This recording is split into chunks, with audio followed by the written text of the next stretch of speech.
ঠেলাঠেলি করে, তার থেকে একটা ফেনা সৃষ্টি হয় এবং কয়েক মিনিটের মধ্যে যেন সাগর ভরে যায়। নবী বলছেন তার গুনাহ এত যদি হয়ে থাকে, তারপরেও যদি 100 বার এই কথাটাকে বলে সুবহানাল্লাহি ওয়া বিহামদিহি, তবে আল্লাহ মাফ করে দিবেন। বলবেন ইনশাআল্লাহ? বলবেন না তো?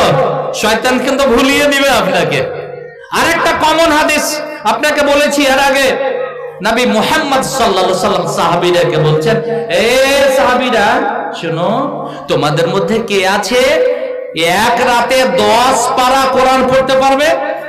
সাহাবীরা বলছেন, আল্লাহ রাসূল, এক রাতে 10 পারা কোরআন পড়া তো খুব কঠিন ব্যাপার, কঠিন চ্যালেঞ্জের ব্যাপার, আর হাফেজও খুব হিমশিম খেয়ে যাবে। নবী বলছেন, কাসমালের মানুষ, পুরুষেরা, নারীরা শোনো, সূরা কোরআনের মধ্যে একটা সূরা আছে, ছোট্ট সূরা, সবাই জানে, সবাই জানে, সবাই জানে। ওই সূরাটাকে যদি একবার তুমি নেকি মনে করে পড়ো, আমার নবী বললেন তুমি যেন 10 পারা কোরআন শেষ করে দিলে। 2 বার যদি পড়ো তবে তুমি যেন কোরআনকে 3 ভাগ করে 2 ভাগ শেষ করে দিলে। হতভাগা মানুষ, একটাও নাকি তোমায় কেউ দেবে না, তোমাকে দেখে সবাই পালিয়ে যাবে। যাদের আপন মনে করো তারা তোরা তোমার আপন নহে। শোনো শোনো, ইয়াউমা ইয়াফিরুল মারউ মিন আখিহি, ভাইকে দেখে বড় আশা নিয়ে যাবে, দাদা দাঁড়িয়ে আছে, একটা নেকি যদি পেতাম আমার নেকির পাল্লা ভারী হয়ে যেত।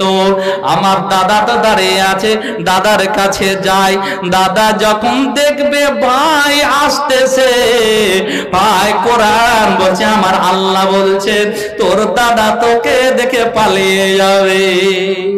ওয়া উম্মিহি, মা কত কষ্ট করে তোমাকে 9 মাস 10 দিন ধরে পেটে রেখেছিল, 2 বছর 2.5 বছর ধরে দুগ্ধ পান করিয়েছিল তোমার কল্যাণের জন্য, তোমাকে মিশনে প্রত্যেক দিন রেখে আসতো রে। ওই মাকে দেখে ছেলেরা পালিয়ে যাবে। ও আবি হে, যে বাবা ছেলেকে নিয়ে খেতে বসেছিল, 1 পিস মাছ ছিল, মাছের কাঁটা ছেলের গলায় লেগে যাবে, তার জন্য বাবা একটুকু দাঁতে কাটেনি, কাঁটাগুলো বেছে বেছে বেছে বেছে ছেলেকে খাওয়িয়েছিল। ওরে নিজের পরনে লুঙ্গি ভালো ছিল না, কিন্তু ছেলেটা কালিয়াচকে মিশনে থাকে, মালদায় থাকে, শার্টটা যেন ভালো হয়, প্যান্ট যেন ভালো হয়, নিজে অনাহারে থেকে তোমাকে পরিয়েছিল। আমার আল্লাহ বলছেন, ওয়া আবি হে, ছেলেরা মেয়েরা বাবাকে দেখে পালিয়ে যাবে। ওয়া সাহেবাতেহি, যেই স্ত্রীর তুমি জ্বালায় পড়ে তোমার বাবাকে খেতে দাও না, তোমার স্ত্রীর কথার চোটে তোমার বাবাকে খেতে দাও নাই, মাকে খেতে দাও নাই, বিয়ের পরে তোমার সব চাইতে ভালোবাসার জিনিস হয়েছিল স্ত্রী, তোমার বাবা প্রতিবেশী হয়েছিল, মা প্রতিবেশী হয়েছিল। শোনো শোনো, আমার আল্লাহ বলছে, ও সাহেবাতেহি, স্ত্রীকে দেখে স্বামী পালিয়ে যাবে, স্বামীকে দেখে স্ত্রী পালিয়ে যাবে, ছেলে মেয়েরাকে দেখে পালিয়ে যাবে। কেউ কেউ কাউরে সাহারা নেবে না। একটু লক্ষ্য রাখবেন, শুনে নবী বলছেন, শুনো, এই সূরাটাকে যদি 3 বার পড়ো তুমি জানা পূর্ণ কোরআন শেষ করে দিলে। পূর্ণ কোরআন শেষ করে যত নেকি হয়, এই সূরাটা পড়ে 3 বার যদি পড়ো রে, তোমার অতটা নেকি হয়ে যাবে। বাপ জান আমার, ভাই জান আমার, মায়েরা বোনেরা শুনেন, ছোট্ট একটা সূরা, এই সূরাটার এত মূল্য। সূরাটা হলো সূরাতুল ইখলাস। বলেন তো দেখি, কে জানে না সূরা ইখলাস? কেউ আছে? কেউ আছে? আহা, কেউ নেই। আমার আল্লাহ বলছেন বিসমিল্লাহির রহমানির রহিম, কুল হুয়াল্লাহু আহাদ, আল্লাহুস সামাদ, লাম ইয়ালিদ ওয়া লাম ইউলাদ ওয়া লাম ইয়াকুল লাহু কুফুয়ান আহাদ। নবী বললেন, এই সূরাটা যদি 3 বার পড়ো, পূর্ণ কোরআন শেষ করে যত নেকি হয় তোমার মতো নেকি হয়ে যাবে। মানুষ আমরা কত গল্প করি, দোকানে বসে বসে সমালোচনা করে, পরের শুধু কথা বলে, শুধু ইমাম সাহেবের কথা বলে। ইমাম সাহেবকে 6000 টাকা দিই, কেন বাড়ি যাবে, কেন নদী দেখতে যাবে, কেন বাজার যাবে, কেন রতুয়া যাবে, ইমামের যেন সব কিছু কিনে নিয়েছে। সমালোচনা করে করে সময় কাটিয়ে দিই, অথচ এই সূরাটা পড়ে না, একটুকু কি মনে হয় না? বাড়ি এই খাসমাহালকে দেখলাম, আস্তে আস্তে চোখ দিয়ে জল ঝরে। এই খাসমাহালের কি শান শওকত ছিল, এলাকার মধ্যে সবচেয়ে দামি যেন খাসমাহাল ছিল, কিন্তু আজকে খাসমাহাল কোথায় চলে গেল? পরে জায়গা, পরে জমি, ঘর বানায়া আমির, সে তো কাছে কথা আছে না? হ্যাঁ, কথাটা আছে না? পরের জায়গাতে আছি আমরা। একটু বাবু থাম, শোনা, বুঝতে, একটু থামো, বুঝতে পেরেছ? আমরা নিজের বাড়িতে নেই, কোথায় আছি? পরের জায়গাতে, পরের জমিতে আছি। হ্যাঁ, আহা, মুসাফির খানা।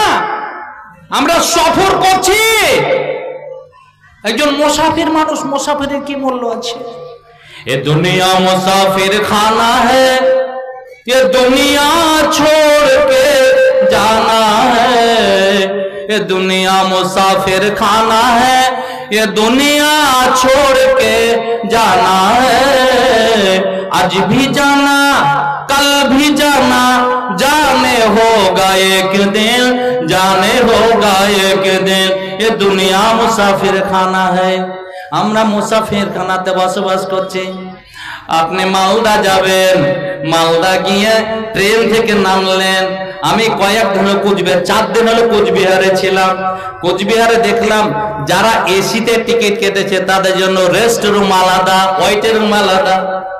যারা 3 টায়ারে টিকিট তাদের জন্য ওয়েটিং রুম আলাদা, সাধারণ যাত্রীর জন্য ওয়েটিং রুম আলাদা, সব আলাদা আলাদা করা আছে। ভাই আমার, বন্ধু আমার, মুসাফির খানা। আমার নবী বললেন, খাসমাহালের মানুষ, কুন ফি দুনিয়া কান্নাকা গারিম আও আবিরু সাবিল। ওরে শোনো শোনো, তোমার যে 5 তলা বাড়ি আছে এটা তোমার নয়, এটা তোমার নয়। এই যে 100 বিঘা জমি আছে এগুলো তোমার নয়।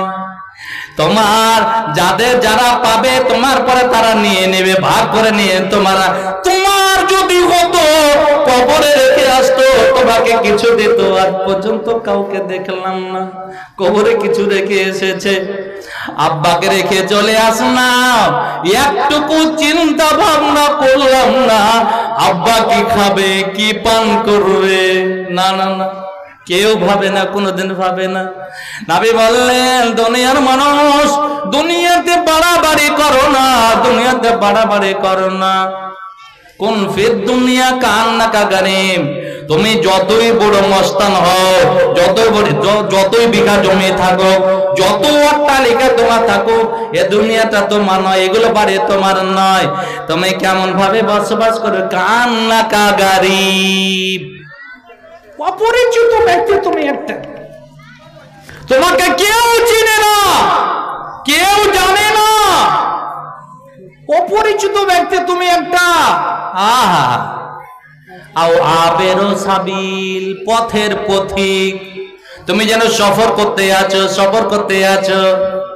দুনিয়ার মানুষ শোনো, নবী বললেন, হে মানুষেরা শোনো, ওয়াল্লাহি মাদ দুনিয়া ফিল আখিরাতে ইল্লা মিথলা মা ইয়াজআলু ইসবাহু ফিল ইয়ামি। নবী বললেন, দুনিয়ার মানুষ, সাহাবীরা শোনো, দুনিয়াকে তুমি মনে করছো বিশাল কিছু, সবই আমার, সবই আমার, সবই আমার, এই যে গাড়ি আমার, এই বাড়ি আমার, এই জমি জাল আমার, না না না, তোর কিছু না রে, তোর কিছু না। ওয়াল্লাহি, আল্লাহর কসম করে বলছি, নবী বলছেন, নবী নিজে বলছেন, ওয়াল্লাহি মা দুনিয়া ফিল আখিরাতে, আল্লাহর কসম করে বলে দুনিয়াটা আখিরাতের তুলনায় কেমন। তোমাদের মধ্যে কোন একজন ব্যক্তি সমুদ্রের মধ্যে আঙ্গুলটা ডুবিয়ে দেখ, নদীর মধ্যে আঙ্গুলটা ডুবিয়ে দেখ, কত পানি আসবে? কত আসবে পানি? আপনি আঙ্গুলটা ডুবালেন, কত পানি আসবে? 1 ফুটা, 2 ফুটা, 3 ফুটা? নবী বলছেন, তুমি আঙ্গুলটা ডুবিয়ে দেখো, তোমার আঙ্গুলে যেটা পানি আসলো এটাই হলো দুনিয়া, এটাই হলো দুনিয়া। বড় নদীতে যেটা পানি থেকে গেল, মহাসাগরে যেটা পানি থেকে গেল, সেটা হলো পরকালীন জীবন, যার কোনো সীমা নাই, যার কোনো নির্দিষ্ট কোনো কিছু টাইম নাই।